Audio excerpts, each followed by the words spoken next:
Hello, this is Claus Jensen, and welcome to another warm-up game between the two World Championship contestants, Topalov and Anand. This game is a real modern classic. It was played at the MTel Masters in 2005, and the game displays the immaculate imagination and tactical awareness of Topalov when he's at his peak. Anand didn't play badly in this game. He was simply up against a very inspired opponent. Please enjoy this Topalov exhibition of attacking chess. The game started d4. I should say that Topalov is white here. Knight f6, c4, e6, knight f3, b6, g3, bishop a6, b3, bishop b4, check, bishop d2, bishop e7, knight c3, c6, e4, d5, queen c2, d takes e, knight takes e, bishop b7. This is of course a queen's engine, and I'm sure you would expect a calm move like a bishop g2 in this position. This looks like a very natural move, but at this point Topalov shows his intentions of an attacking game, and he plays the very surprising knight e to g5.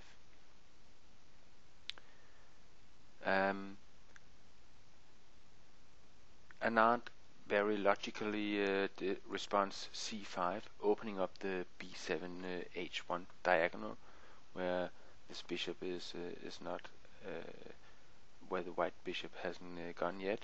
So this is very logical. d5. This is in fact sacking a pawn, closing down the diagonal and sacking a pawn. If Anand dare take it, e takes, c takes, and Anand correctly rejected the pawn offer because bishop takes d5, then queenside castle, and now Anand cannot bring his king to safety because of castling bishop c3 with a huge attack for Topalov. The bishop is pinned in the d file. He threatens to take on f6 and then mate on h7, and he can bring his bishop to c4 to put further pressure on the pinned bishop on d5, and so on. So this would be very good for white. So Anand didn't play bishop takes d5. He plays h6 instead, and this seems like a much more sensible way to play for Anand. But Topalov is really inspired in this game and comes up with the thematic knight sack, knight takes f7. Anand has to take with the king, and then the queenside castle, bringing the rook on into the d file. Bishop d6 from Anand, knight h4. Of course, eyeing both g6 and f5. Bishop c8, and now comes a very cool move from Topalov. He doesn't hurry things now. He is confident that he has a good attack going, so he plays rook e1. And Anand develops his knight to a6, and now we see the idea from Topalov with his previous move. He plays rook e6, and the idea here is that it looks like an exchange sacrifice, but bishop takes e6, d takes, king takes, queen f5 check, king f7, bishop c4 is completely winning for Topalov. There's no escape for the white king. So of course Anand saw all this, and he played knight b4 instead. And Topalov didn't take the knight on a6 with his bishop on f1, because this bishop on f1 is a light squared bishop, and this is the kind of attacker you would like to have when you see it.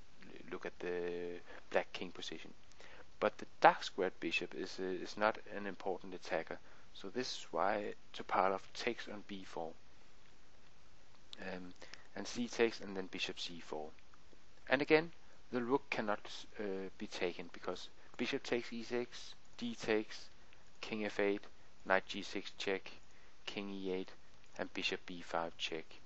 And this is also completely winning for white. So again, Anand has to come up with something different. He plays b5, deflecting the c4 bishop from the c4 f7 diagonal.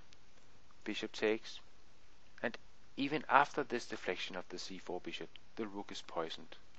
Bishop takes e6, d takes, king f8, knight g6 check, king g8, e7, bishop takes, bishop c4 check, and if king h7, then knight f8 checkmate, and if knight d5, then simply bishop takes, queen takes, and knight takes e7 with the fork on the king and the queen.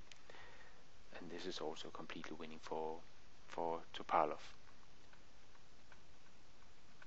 Very nice variations, and impressive that Topalov is seeing all this. Bishop e7 from Anand, knight g6, and now Anand can finally get rid of this d5 pawn, and Topalov has to make a decision on where to put his rook, and very true to his style, he simply plays another sack.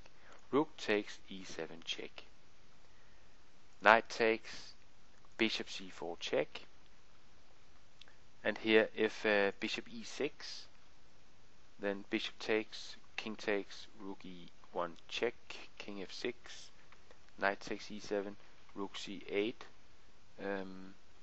and here Topalov is also better after knight takes. So Anand plays king f6 instead. Topalov takes the rook on h8, queen d4, trying to activate the queen, rook d1, queen a1 check, king d2, queen d4 check, king e1, queen e5 check, queen e2, queen takes, king takes. Anand tries to get into the endgame, hoping to save the game with only one pawn deficit. But after knight f5, knight f7, a5, g4, knight h4, a3, Anand is still in trouble with only a few pieces left on the board. But Topalov's pieces are much more actively positioned, and most importantly, they are cooperating, which cannot be said of Anand's pieces. Rook a7 followed, rook d6 check, king e7, rook b6, rook c7, knight e5, knight g2, knight g6. Again, we can see how coordinated the white pieces are working together against the poor black king, which has to retreat to d8. And at this point, Topalov plays king f1.